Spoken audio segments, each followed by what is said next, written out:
GameFi, blockchain gaming, the Metaverse, whatever you want to call it, this niche has been one of the hottest, if not the hottest, in all of crypto. First came Axie Infinity, which proved to the world that crypto and games could fit together like peanut butter and jelly. Then came Mark Zuckerberg, who shocked us all when he announced that Facebook was going to pivot from social media to the Metaverse. But what I really want to focus on is Enjin, which is one of the key players when it comes to this vertical. They actually had an ICO back in 2017, but unlike their peers, they came roaring back and did a 100x from their bear market lows. So in this video, we'll take a closer look at this project. I'll share my pros and cons and whether or not they are worth the hype. For all my GameFi, Metaverse, and blockchain gaming folks out there, this video is for you. Strap in, my friend, and let's roll the intro.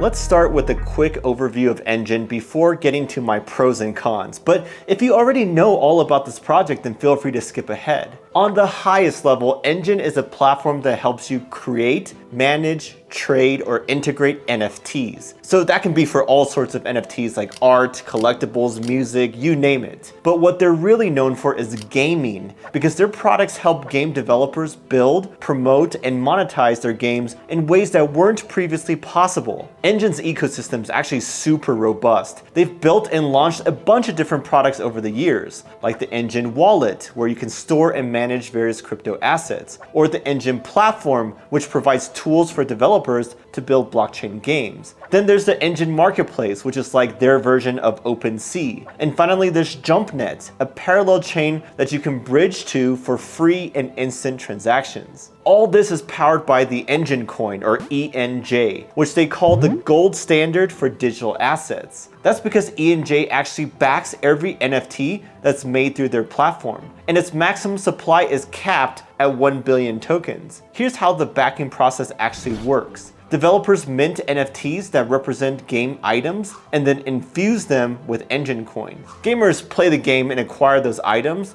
and then they can trade them or melt them back into ENJ at any time. Because those NFTs are backed by ENJ, they hold value way better than your traditional NFTs. So far, we've only looked at the present state of Enjin, but there are some huge things coming in their near future as well, like Efinity, their own super fast and interoperable blockchain that will run on Polkadot. It's not out yet. They are currently testing it internally, but this is a blockchain that's tailor-made for NFT applications. And they actually have their own Efinity token that already launched back in mid-2021. EFI is very different from ENJ because it'll be used for paying transaction fees, farming rewards, governance, and things like that. This actually makes Enjin a two-token ecosystem. Well, that's it for my short and sweet overview. Let's move on to the fun stuff, my personal pros and cons. But first, a quick shout out to our video sponsors, Plutus. They are a powerful finance app for my British and European viewers out there. When you register, they actually generate a bank account for you. You'd get a sort code or IBAN number. But I really want to focus on some of their other features, like their DEX that lets you swap crypto for fiat in a peer-to-peer manner. They also have a non-custodial crypto wallet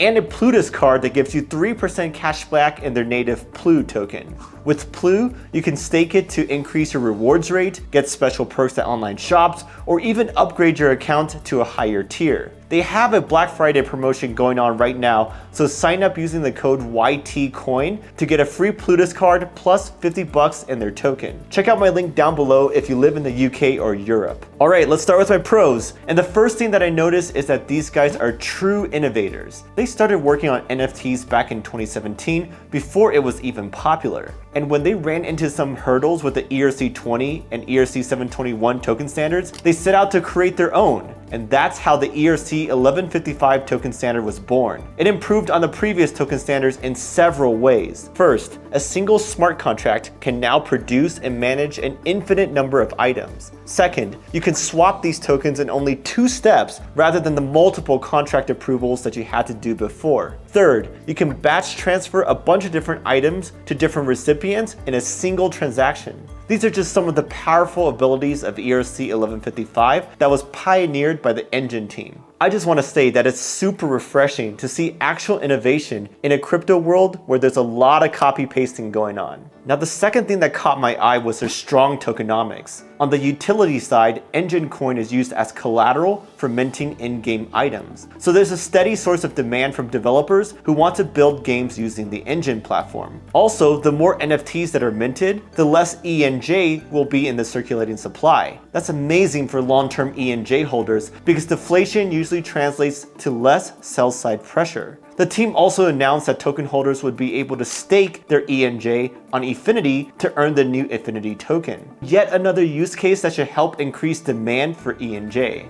On the distribution side, there's a lot to like as well, because this is not some project that's dominated by VCs in whales. 80% of the ENJ supply was sold in their pre-sale and public sale, which was pretty much open to anyone. And only 20% was allocated for the team and other initiatives. In fact, if we look at their token holders chart, it's actually super widely distributed across more than 150,000 wallet addresses. If we compare that to the charts of other popular coins, we see that this is actually the exception and not the rule. Out of its max supply of 1 billion tokens, about 84% is already circulating. And their token vesting schedule has long passed, so we don't have to worry about any potential unlocks that could lead to mass dumping. Finally, the third thing that I'm really impressed about is their strong partnerships. They have a long list of partners that include big names like Samsung and Microsoft. And those are actually substantive. It's not just fluff or hype. Like Samsung included support for Enjin's wallet in their blockchain key store app. And they also feature Enjin on the dApp's homepage of their blockchain wallet app. This is super helpful for adoption because there are millions of Samsung users worldwide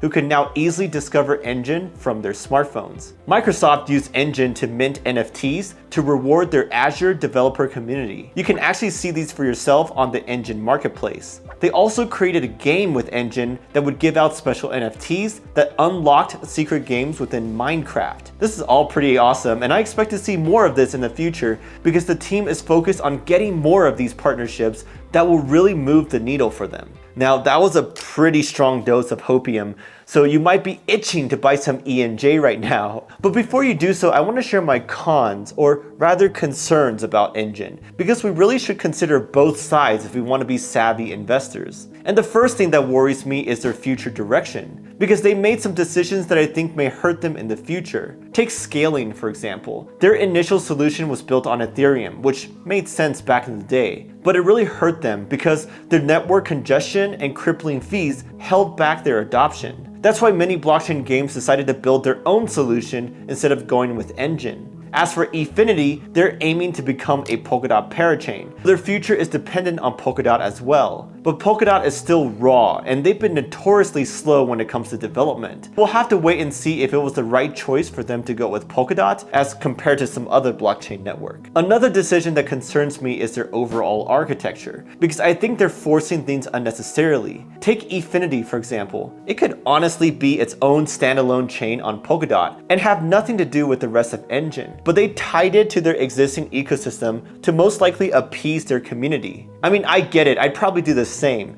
but the reality is that they now have Enjin, JumpNet, and Efinity all intertwined with wrapped tokens, bridges, and so forth, which honestly seems super messy to me. And I wonder if game developers will feel the same way and go with their own solution instead. That is what Axie Infinity and Gods Unchained did after all. Now, the next thing that I'm concerned about has everything to do with Efinity, because while I'm a fan of Enjin Coin's tokenomics, I am not a fan of Efinity's. 80% of Enjin Coin's supply was sold to private and public sale investors, whereas only 20% of Efinity tokens were sold to that same group. From the community point of view, we much prefer Enjin's distributions to Efinity's. On top of that, they did kind of promise in the Enjin white paper that there would never be more tokens than its max supply. But lo and behold, they minted 2 billion more of a brand new token that has very little to do with ENJ. You can kind of see why some people felt that the launch of EFI was just a cash grab. I mean, they could have at least done an airdrop to ENJ holders. Anyways, another point I want to make here is that I'm not so sure that Efinity succeeding will translate into success for ENJ holders, because the primary integration is that you can stake your ENJ to nominate collator nodes and earn Efinity tokens as rewards. But besides that, I don't really see a strong source of demand for ENJ from within the Efinity ecosystem. That's why I'm a little bit concerned that ENJ may become a second-class citizen in the dual token future of Enjin. Now, my final concern is that they don't have a true breakout game yet under their belt. To be honest, I haven't personally played any of their games, but I did read a lot of reviews from people who have, and many of those reviews were less than glowing. Someone who played Lost Relic for a while said that it felt like a huge grind for him and wasn't really fun nor rewarding. This is a big issue because Enjin needs fun and popular games for their entire ecosystem to thrive. I'm definitely rooting for them to attract top-tier games into their ecosystem, but in the meantime, I think it's fair to point out that none of their games are really that great. Whew, that was a lot to digest, but now it's time for my final verdict. As for whether or not Enjin is worth the hype, I say yes it is. I give it an 8 out of 10 on my usual scale. It's not the absolute best, but definitely above average. What I like the most about this project is that it's in a hot niche, they have a long track record of delivering, and the tokenomics for Enjin Coin is solid. Also, when I look at the pros, I do think they outweigh the concerns that I shared. What do you think though? Let me know down below if I got anything wrong as well. And one final warning for those of you who want to buy ENJ, it has already rocketed 30x since the start of this year. So if I were you, I would temper my expectations a bit on how much higher it could go in the short term. I could see a 2x or even a 3x from here, but more than that, I can't really see given their current valuation. If you liked this pros and cons video, be sure to watch this one about Axie Infinity and their AXS token. That's a stellar project and it's also in the same blockchain gaming niche as Enjin. Anyways, I'm Kevin from Coinsider. I can't wait to see you on the next one, and cheers.